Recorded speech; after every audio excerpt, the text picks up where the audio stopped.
啊，快要重阳节了，快要重阳节了，你看，还有在开花，洛神花，洛神花。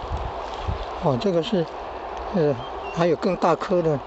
吃呢，我是吃这个花瓣5瓣，然后要用那个像钢管那个小的钢管哦，比筷子还要粗了。从这边哦，把它压出来，可以用这个小锯子吧，从这边你看这边有连接点啊，连接点子，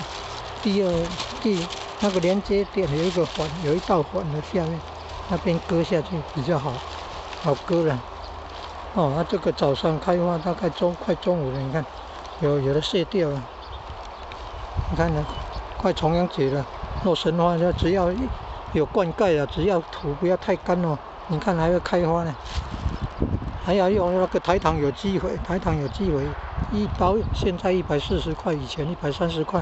台糖有机肥比较不会伤到那个根啊。哦，你看，依照我们的经验，台糖有机肥给那个秋葵啦、洛神花啦，哦，或者香蕉啦，施肥都好。